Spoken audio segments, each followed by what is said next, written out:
Bonjour et bienvenue sur Culture Racine. Sur cette chaîne, nous parlons de culture et d'histoire dans le but de faire de la connaissance de la culture et de l'histoire un levier pour l'évolution des futures générations. Nous sommes convaincus qu'une meilleure connaissance de la culture et de l'histoire permettra à nos enfants, aux futures générations, de mieux se connecter avec leur mission historique qui en fait est leur mission de vie, qui leur permettra de transmettre la culture à leur tour aux futures générations afin que finalement la confiance en soi soit retrouvée, car elle permettra de résoudre la plupart des problèmes auxquels fait face notre communauté. Elle permettra de résoudre plusieurs problèmes auxquels ces générations elles-mêmes font face. Aujourd'hui, nous allons parler de la culture. La culture est un ensemble de transformations qu'un peuple donné apporte à son environnement pour que celui-ci soit davantage convenable pour vivre. La culture permet donc de s'enraciner dans un endroit précis et permet d'avoir une vision d'avenir. S'enraciner dans un endroit précis signifie, à travers des essais et erreurs, trouver des solutions à des problèmes auxquels on fait face et de faire en sorte que toutes les personnes qui passeront par là pourront les utiliser comme point de départ. Se projeter dans l'avenir signifie tout simplement être capable d'anticiper les problèmes auxquels la communauté pourra faire face et envisager la façon de les résoudre. Bien sûr, la mission historique de chaque personne, c'est de pouvoir enrichir cette culture-là et de pouvoir la transmettre à leur tour. L'un des éléments qui permettent de transmettre la culture est ce qu'on appelle la mission de vie. La mission de vie, on la retrouve à travers beaucoup de populations, on la retrouve de façon systématique, insérée à travers beaucoup de la vie de plusieurs populations en Afrique. En Afrique centrale, chez les Bamileke de l'ouest du Cameroun, on la retrouve de la même façon qu'on va la retrouver en Afrique de l'Ouest,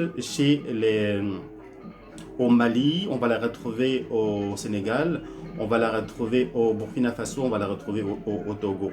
Au Togo, on va la retrouver à travers les panégyriques claniques.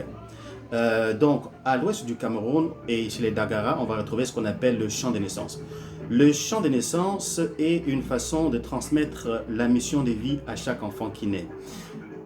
Chez les Dagara du Burkina Faso, tout comme les populations de l'ouest, les Bacham en particulier à l'ouest du Cameroun, le chant de naissance permet à l'enfant de savoir pourquoi est-ce qu'il est né, quelle est sa mission de vie. Chez les Dagara, la mère va se rendre dans une forêt sacrée et l'enfant qui est encore dans son ventre va lui inspirer un chant. Et ce chant, une fois de retour dans la communauté, la maman va dire ce chant à toute la communauté qui va l'apprendre par cœur. Tout au long de sa vie, l'enfant va apprendre cette chanson et si jamais un jour il se détourne du droit chemin, la communauté se remet ensemble pour lui rappeler à travers ce chant quelles sont les circonstances de sa naissance et pourquoi est-ce qu'il est né. Le chant de naissance qu'on retrouve dans les peuples de Grassfield de l'ouest du Cameroun, chez les Bacham, on va le retrouver à la naissance, mais aussi au décès.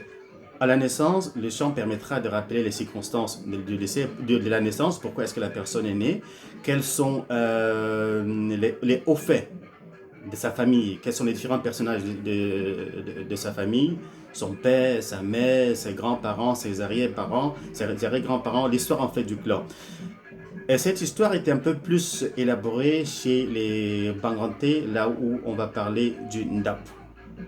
Alors, la connaissance de l'histoire personnelle, la connaissance de la mission de vie personnelle permet finalement à chaque communauté, une fois que chaque membre de la communauté connaît son histoire, c'est l'ensemble des histoires individuelles de chaque membre de la famille qui va constituer l'histoire de la famille et c'est l'ensemble des histoires de toutes les familles qui vont constituer l'histoire du clan.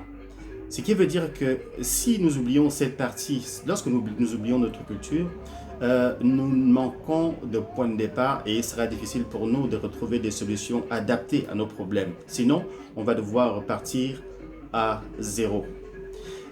Je vous recommande, vous tous qui êtes ici présents, de demander à vos parents c'est quoi les chants de naissance qu'on retrouve dans vos familles.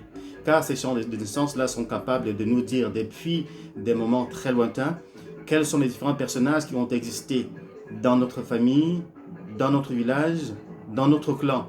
C'est ainsi qu'on peut, en retrouvant l'histoire de la famille, en sachant comment est-ce qu'on s'insère dans l'histoire de la famille, avoir une vie qui est plus paisible, ne pas devoir aller chercher dans les cultures des autres ce qu'on a déjà dans nos cultures à nous.